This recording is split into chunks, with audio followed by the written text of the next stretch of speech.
from EF to an orbital which is at energy E greater than EF.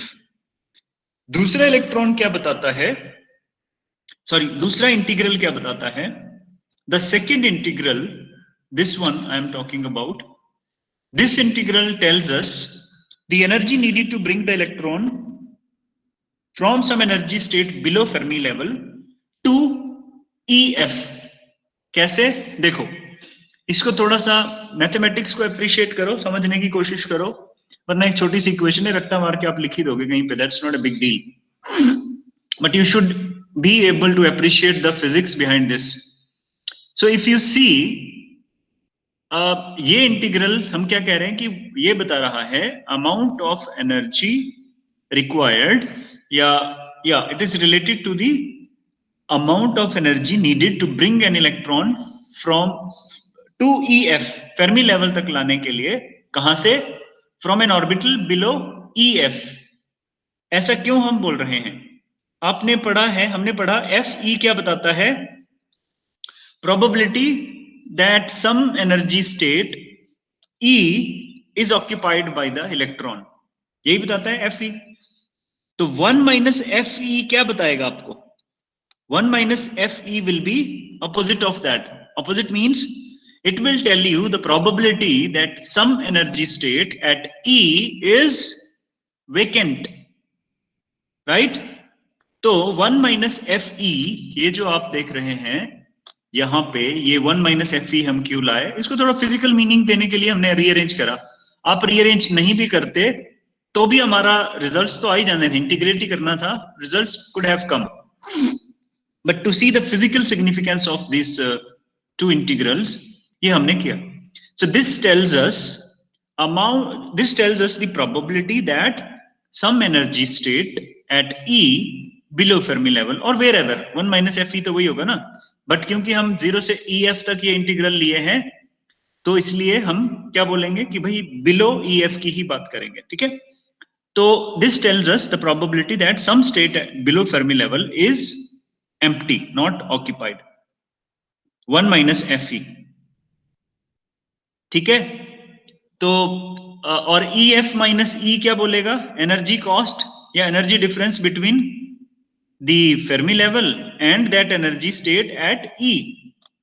तो same इसी तरह से अब दोनों इंटीग्रल को साथ में देखो, ये बताता है प्रोबेबिलिटी कि भाई E एनर्जी लेवल पे कोई स्टेट फिल्ड है कि नहीं है. फिल्ड है मतलब ये बताएगा प्रोबेबिलिटी. तो इस तरह से आप देख सकते हैं, मान लीजिए ये फेर्मी लेवल है, ये कोई एनर्जी स्टेट है बिलो फेर्मी लेवल, ये कोई एनर्जी स्टेट है अबव फेर्मी लेवल. तो मेरा सेकंड इंटीग्रल क्या बोल रहा है?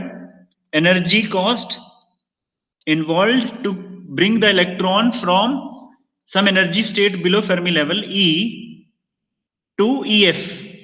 और पहले वाला इंटीग्रल क्या बोल रहा है? ये दूसरा इंटीग्रल का मीनिंग है. ये फर्स्ट इंटीग्रल सेज कि भाई अच्छा EF पे अगर कोई E एनर्जी ले जाने के लिए which is above Fermi level कितनी एनर्जी चाहिए, वो पहला इंटीग्रल बताता है. क्योंकि यहां पे ये प्रोबेबिलिटी ऑफ ऑक्यूपाइंग है, ये प्रोबेबिलिटी ऑफ बीइंग एम्प्टी है.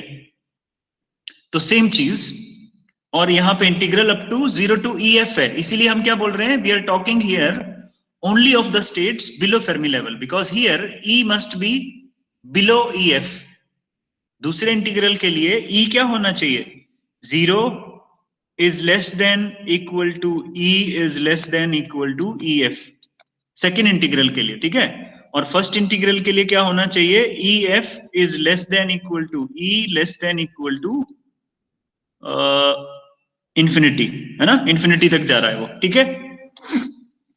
तो ये इफेक्टिवली फिजिकली ये क्या बोल रहा है कि भाई अच्छा स्पेसिफिक हीट या चेंज इन एनर्जी क्या होगी, यहां से यहां एनर्जी चाहिए और यहां से यहां की एनर्जी, तो टोटल एनर्जी हम ऐसे भी तो बोल सकते हैं कि इलेक्ट्रॉन यहां से यहां गया अगर कोई from some state below Fermi level to some state above Fermi level, वो जो एनर्जी है वो किस फॉर्म में जाएगी? In the form of delta U. इसको इस तरह से भी हम देख सकते हैं. Is this clear?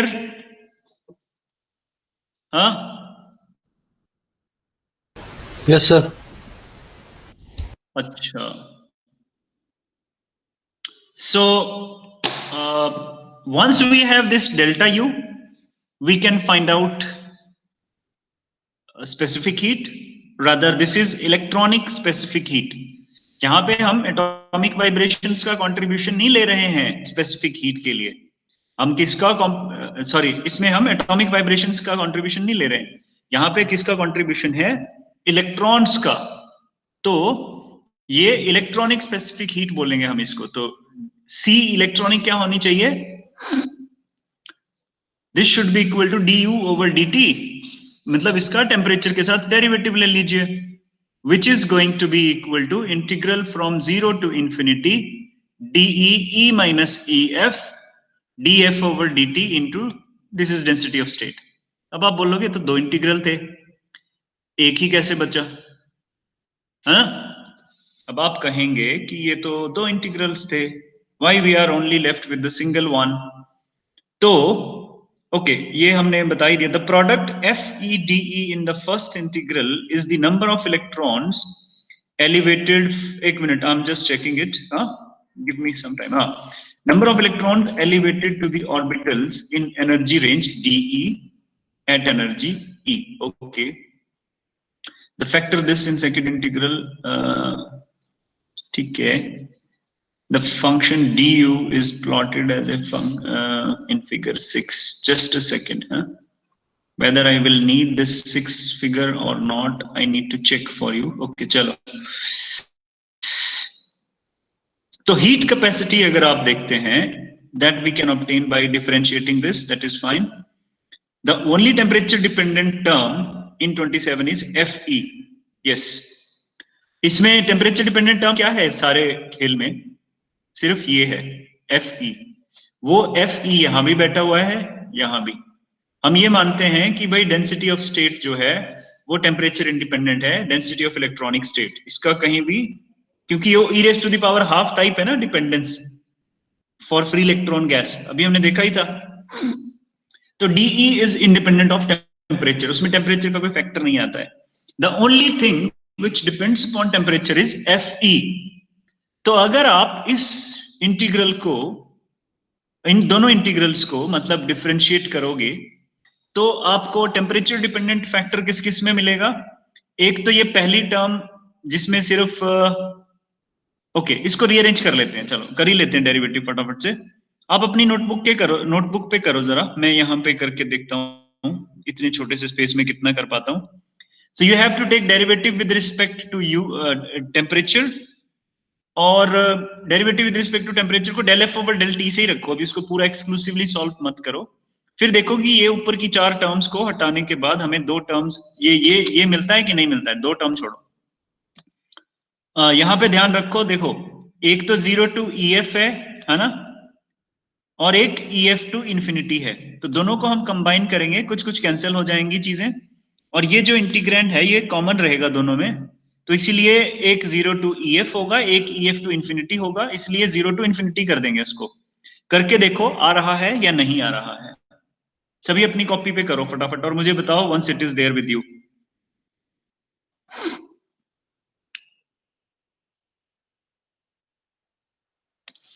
So this will be integral from EF to infinity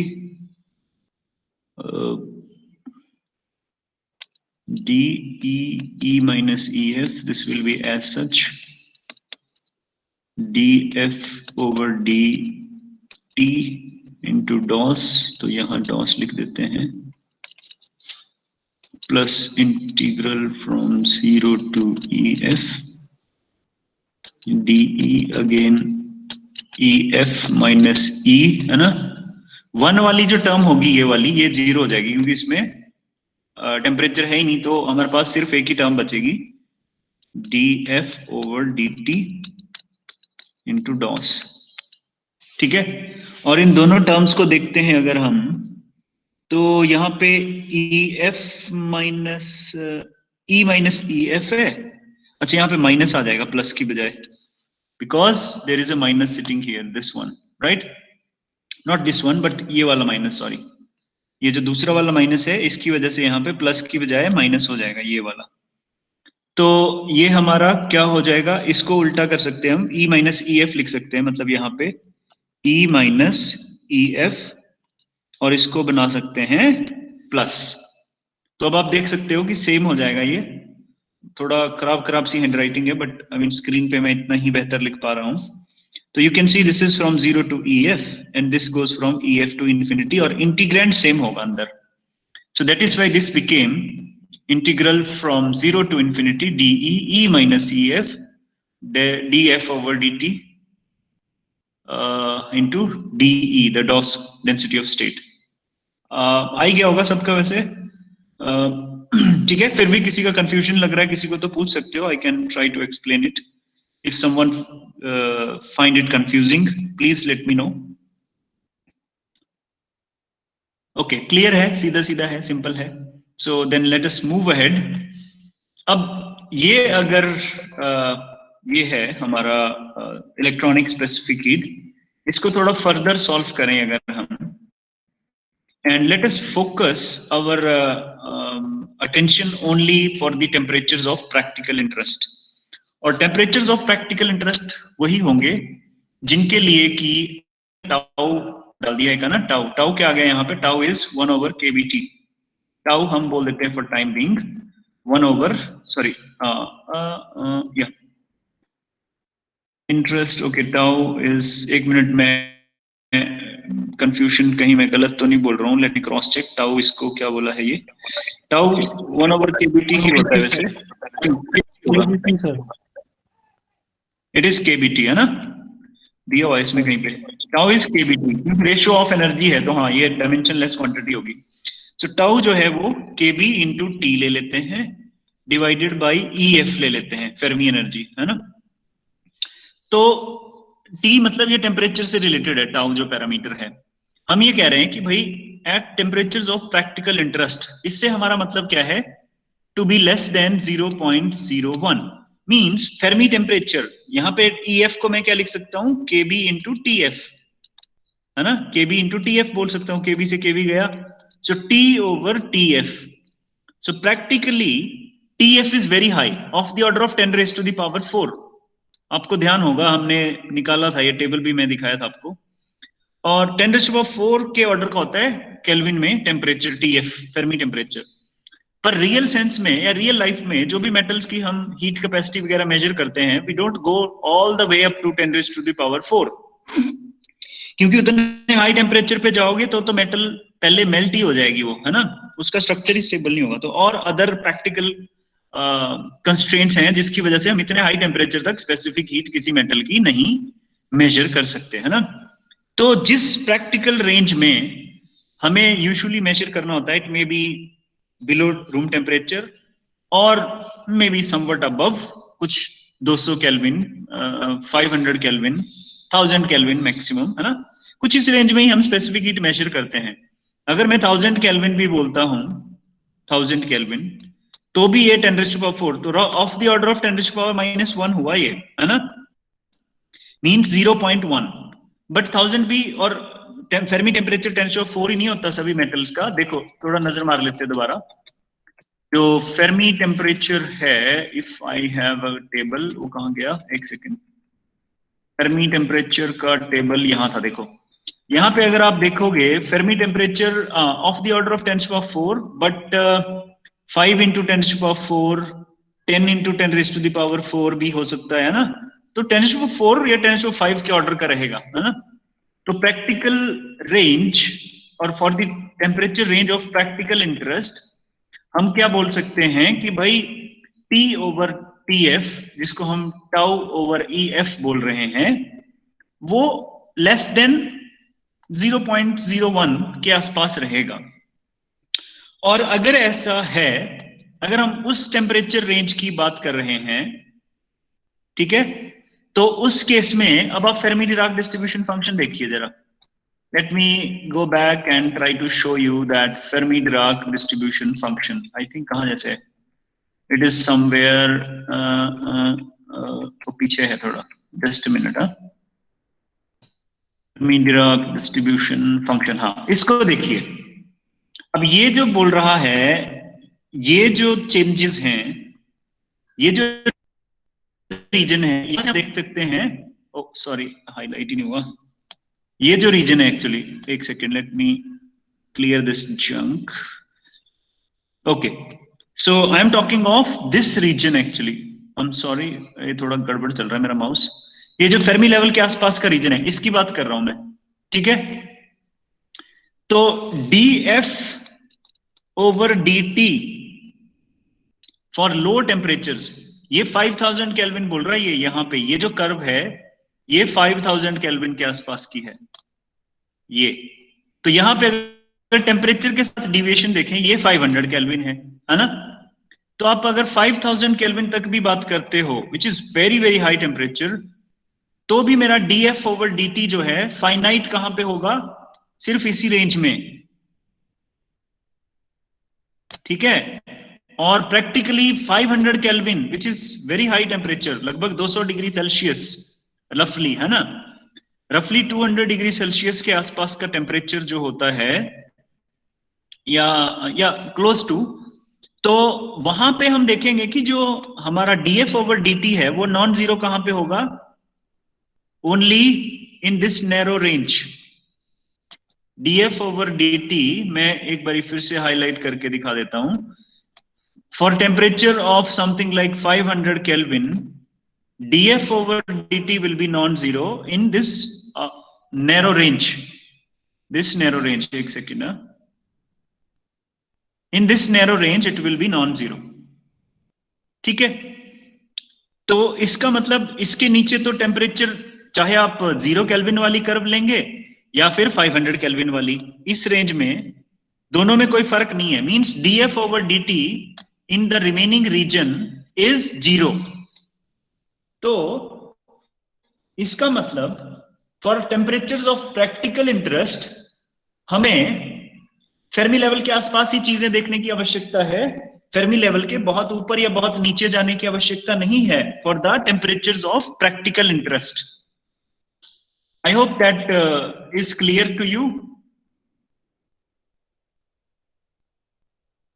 हाँ, ओके. तो इसका मतलब ये जो हमारा E माइनस ई एफ, ये जो होगा into this thing DF over dt, ये जो क्वांटिटी है, mean this thing sitting here inside the integral, इसकी बात कर रहे हैं हम.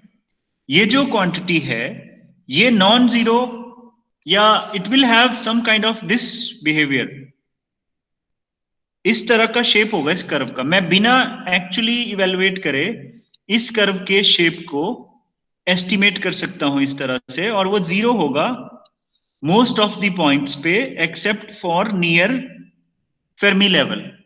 और ऐसा क्यों? क्योंकि डीएफ ओवर डीटी जीरो है भाई फेर्मी लेवल के बहुत ज्यादा ऊपर या बहुत ज्यादा नीचे जाने पे. DF over DT non zero सिर्फ फेर्मी लेवल के आसपास होगा. तो उसी से तो हम मल्टीप्लाई कर रहे हैं ई माइनस ई एफ को. ई माइनस ई एफ ज्यादा भी हो जाए उससे कोई फर्क नहीं पड़ेगा, because DF over DT multiply हो रहा है उससे. Therefore, it will have large peaks at energies near EF. ठीक है, अगर हम ये कहते हैं कि अच्छा ऐसा है, तो इंटीग्रल के लिए जो सबसे ज्यादा कंट्रीब्यूशन आएगा किससे आएगा, only from the terms near Fermi level. अब हम थोड़ा D of density of state पे ध्यान देते हैं. और ये जो डेंसिटी ऑफ स्टेट है ये किस तरह का ग्राफ है, अगर आप ध्यान से देखें, ये e raise to the power half type graph है ना. ये डीई है वर्सेस ई. तो फेर्मी लेवल कुछ इस तरह से होगा कहीं पे, है ना.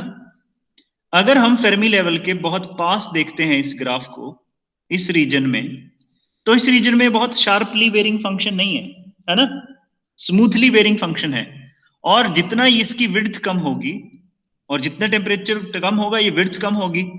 तो उस रीजन के लिए हम डेंसिटी ऑफ स्टेट का एनर्जी वेरिएशन कांस्टेंट ले सकते हैं.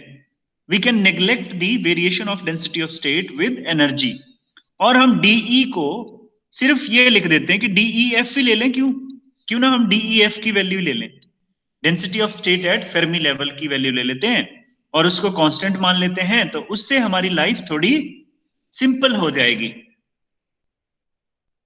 Does this make sense to you?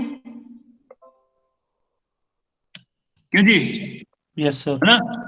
तो अगर ये कर सकते हैं, ये हम सिंप्लीफाई कर रहे हैं, अप्रोक्सीमेट कर रहे हैं इसको, मतलब अब एक्चुअल में अगर आपको इलेक्ट्रॉनिक स्पेसिफिक हीट सॉल्व करनी है तो ये सारा इंटीग्रल आपको सॉल्व करना पड़ेगा ना, पर हम अप्रोक्सीमेट करके अब इसको, ये आपका फंक्शन ले रहे हैं, इससे रिप्लेस कर रहे हैं। तो हम क्या कह रहे हैं कि अच्छा, डीई को बाहर डाल देते हैं यहां पे, और ये आ जाएगा यहाँ पे, वो DEF बन जाएगा, वो density of state at Fermi level, और बाकी चीज आपकी इंटीग्रल के अंदर। So that will be, that is by this sign of approximately equal, कि भाई अप्रोक्सीमेटली इक्वल टू दिस हो जाएगा ये।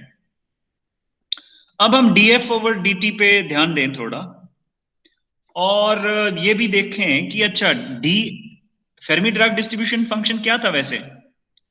फेर्मी डिराक डिस्ट्रीब्यूशन फंक्शन जो था, वो मैं पिछली स्लाइड पे दिया ही हूं आपको, so let me not right it exclusively, but हाँ, उसमें केमिकल पोटेंशियल आता है एक म्यू। और हमने ये भी देखा कि भाई अच्छा, वैसे तो म्यू का भी टेम्परेचर डिपेंडेंस हो सकता है, mu is a function of T, देखा था ना हमने पिछली क्लास में ही, इस तरह का होगा। बट फॉर लो टेम्परेचर्स और for KBT to be small, आपका जो म्यू का भी टेम्परेचर डिपेंडेंस है उसको हम नेग्लेक्ट कर सकते हैं। तो इसका मतलब म्यू को भी मैं कांस्टेंट ही ले सकता हूं, और किससे रिप्लेस कर सकता हूं? EF से। उससे क्या होगा, मुझे ये डेरिवेटिव निकालना बहुत सिंपल हो जाएगा, वरना ये डेरिवेटिव बड़ा कॉम्प्लिकेटेड हो जाएगा, क्योंकि DF ओवर DT लेना पड़ेगा, और इसमें भी टेम्परेचर डिपेंडेंट टर्म्स क्या क्या है, म्यू भी है और एक केबीटी भी कहीं बैठा हुआ है ना। अब म्यू को मैं टेम्परेचर इंडिपेंडेंट मान रहा हूं या EF से रिप्लेस कर रहा हूं, तो मेरा सिर्फ और सिर्फ टेम्परेचर डिपेंडेंट टर्म क्या रहेगी? KBT, Fermi Dirac distribution function में।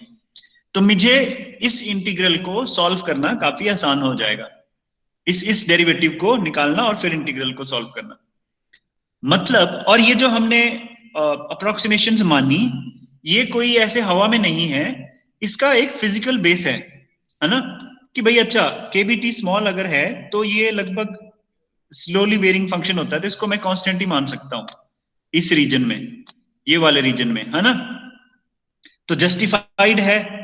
दूसरी अप्रोक्सीमेशन हमने क्या बोला कि डेंसिटी ऑफ स्टेट का एनर्जी वेरिएशन भी कांस्टेंट ही ले लेते हैं, और डॉस एट फेर्मी लेवल ले लेते हैं, वो भी फिजिकली जस्टिफाइबल है। तो ये यदि हम करते हैं और टाउ को केबीटी पुट करते हैं, तो DF over DT will turn out to be equal to this function. इस पे थोड़ी नजर मारना चाहो, थोड़ा ध्यान से इसको देख लो, और फटाफट से कुछ कुछ स्टेप करके DF ओवर DE निकाल लो, अगर आप चाहते हैं क्या, निकाल ही लो, है ना, थोड़ा सा, नहीं तो ऐसे बना रहेगा इसका मिस्ट्री जैसी कि ये क्या कैसे आता है। या एक काम करते हैं, मैं इसको आपको होमवर्क के तौर पे छोड़ देता हूँ। DF ओवर DT आपको निकालना है, डी टाउ निकाला है इसने, एक चीज ध्यान में रखना आप लोग, है ना, this is not DF over DT, इसने DF ओवर D टाउ निकाला। तो D टाउ लिया तो बोल्ट्जमैन कांस्टेंट कहीं पे रहेगा इसमें, है ना। DF ओवर DT जब मुझे वापस लेना है, तो मुझे बोल्ट्जमैन फैक्टर को ध्यान में रखना पड़ेगा। It is just change of variable कर रहा है वो, है ना। हम ऐसे बोल सकते हैं कि अच्छा, लेट अस एज्यूम KBT जो है वो टाउ है, सो DT क्या हो जाएगा? DT is equal to D tau by KB। अब हम यहाँ पे with respect to D tau निकाल रहे हैं derivative, not with respect to temperature यहाँ पे।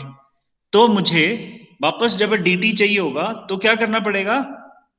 KB से डिवाइड करना पड़ेगा इसको, KB मल्टीप्लाई हो जाएगा मतलब इसमें ऊपर, so that you can work up.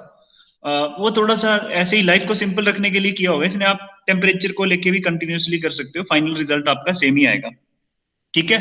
So this is in terms of tau. तो ये अगर मैं लेता हूं, और अच्छा इसमें और ये लिया, इसमें अब हम एक वेरिएबल चेंज फिर से करते हैं कि E minus EF over tau को X मान लेते हैं, E minus EF over tau को X मान लेते हैं इस एक्सप्रेशन में। तो मेरा DF ओवर DT क्या आ जाएगा, जो इलेक्ट्रॉनिक स्पेसिफिक हीट क्या आ जाएगी, डायरेक्टली लिख देते हैं। तो DF ओवर D टाउ ये था हमारे पास, दोबारा लिख दिया मैंने यहाँ पे, ठीक है। This will become equal to this, ये इसके बराबर आ जाएगा।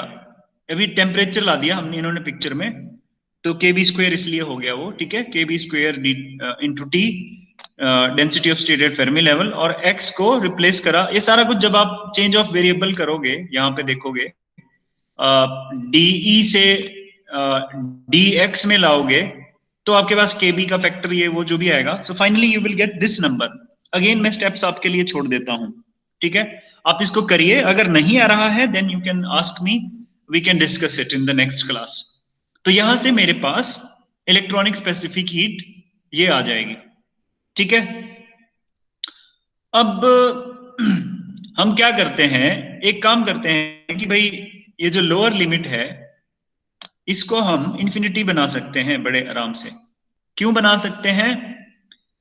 माइनस इंफिनिटी तक ले जा सकते हैं, because we have a factor of e raise to the power X sitting in this integral, correct, and this is already negligible as x approaches to minus ef over tau, sorry I mean at x equal to minus ef over tau, ये पहले ही negligible होगा, और ज्यादा अगर आप बढ़ाओगे इसको से ef over tau को 100 और मोर, तो वो आपका निग्लेक्ट ये निग्लिजिबल रहेगा मतलब। तो इस इंटीग्रल को मैं minus infinity two plus infinity भी ले लूं तो भी मैं कुछ एडिशनल ऐड नहीं कर रहा हूं इस वैल्यू में, दैट विल रिमेन सेम, ठीक है। और ये हम इसलिए करना चाह रहे हैं क्योंकि ये जो होता है इंटीग्रल, ये एक स्टैंडर्ड इंटीग्रल है। अब मैं इसको सॉल्व नहीं करूंगा आपके लिए कि ये स्टैंडर्ड इंटीग्रल कैसे सॉल्व होके पाई स्क्वायर बाई 3 आता है। ये किसी मैथमेटिक्स की बुक में या मैथमेटिक्स वालों के कोर्स में स्टैंडर्ड इंटीग्रल्स के टेबल्स आते हैं, वहां से हमने डायरेक्ट ले लिया है। पर हाँ, इंटरेस्टिंग पार्ट है कि ये किसके बराबर होता है, पाई स्क्वायर बाई 3। तो यहां से ये बहुत इंपॉर्टेंट रिजल्ट हम निकाल रहे हैं कि भाई electronic specific heat for free electron gas क्या होनी चाहिए, ये होनी चाहिए उसके हिसाब से 1/3 pi square DEF, where DEF is density of state at Fermi level into K square T। ये एक्सप्रेशन है इलेक्ट्रॉनिक स्पेसिफिक हीट के लिए फ्री इलेक्ट्रॉन फेर्मी थ्योरी के हिसाब से। हाँ, कोई कुछ बोलना चाह रहा है? Any question? Is it clear और any query from anyone for this part?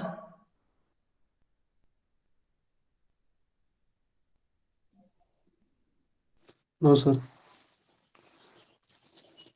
Okay, तो अगर आपको बोला जाए density of state at Fermi level आपने निकालनी है, तो density of state at Fermi level आप किससे निकाल सकते हो? By measuring electronic specific heat, ठीक है। या डीईएफ के लिए हमने शुरू में डीई का एक्सप्रेशन देखा था in terms of N and EF, तो ये आता है।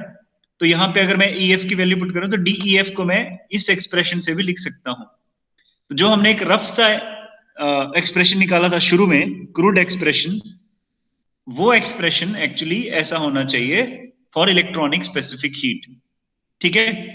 अब आ जाते हैं experimental aspect of measuring specific heat. तो स्पेसिफिक हीट किसी भी मटेरियल की या किसी भी मेटल की, generally we are talking now about metals, insulators की तो हम पहले ही बात कर चुके हैं, वहां पे तो डिबाई मॉडल से ही हो जाएगा काम, टी क्यूब अप्रोक्सीमेशन ही काफी है लो टेम्परेचर पे।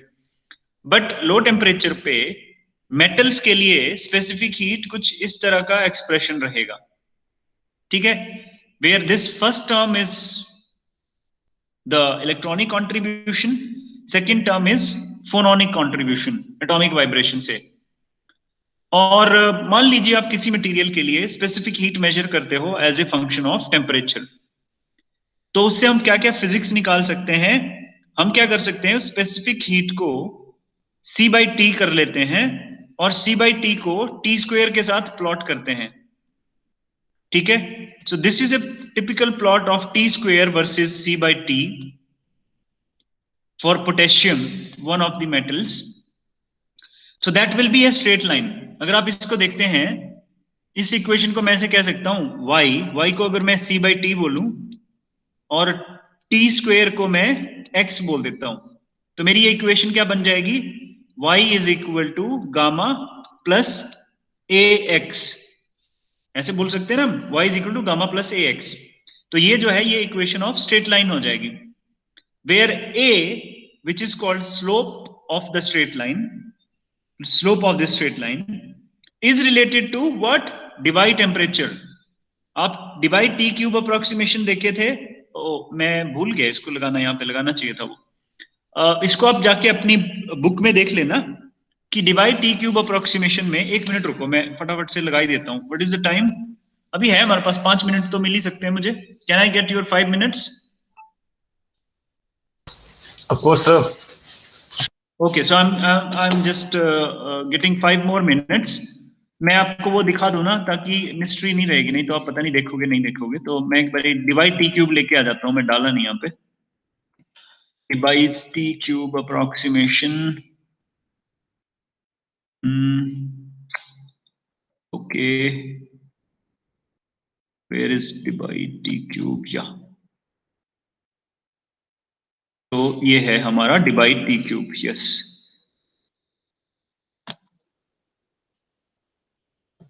Okay, just coming on your slide, just a moment है। इसी पे ही डाल देते हैं इसको।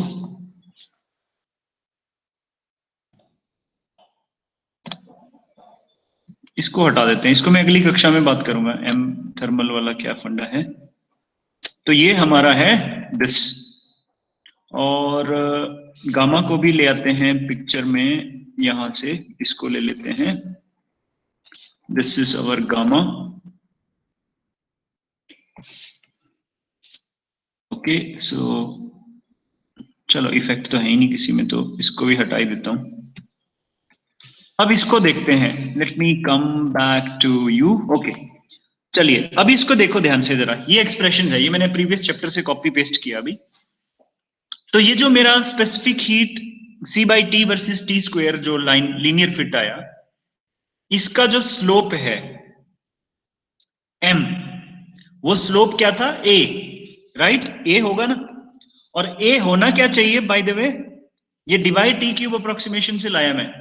सो a should be equal to this quantity, means 234 n into K B divided by, अरे यार इसको आप एक second, okay, divided by theta cube, where theta is Debye temperature, है ना?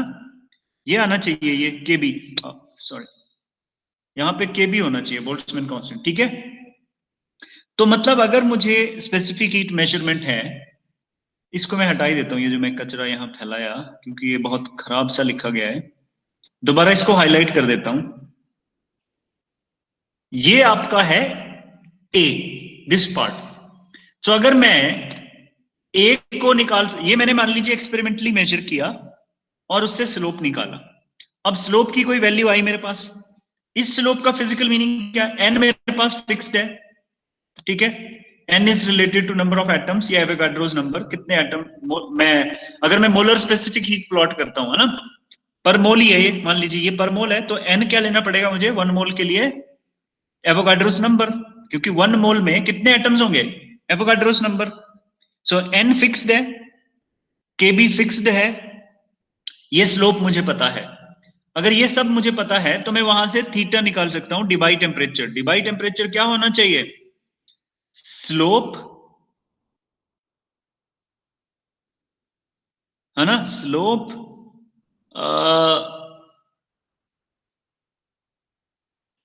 नहीं, स्लोप तो डिनोमिनेटर में आएगा, सॉरी सॉरी सॉरी, एक सेकेंड, सॉल्व कर ही लोगे तुम लोग ये, वैसे मैं करने की आवश्यकता नहीं है, बट फिर भी चलो, अब ले लिया है हाथ में पंगा तो कर देता हूं फटाफट से।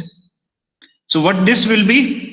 This will be 234 into, sorry 234 होगा ना, n into K B divided by slope raise to the power 1/3, है ना? तो मतलब हीट कैपेसिटी को मेजर करके उससे ये स्लोप निकाल के इस ग्राफ का मैं डिवाइड टेम्परेचर को एक्सपेरिमेंटली मेजर कर सकता हूं। That is the first physical quantity we can get for any material from specific heat measurements. दूसरी चीज क्या आती है लाइन में? लाइन की फिटिंग में, दूसरा होता है इंटरसेप्ट,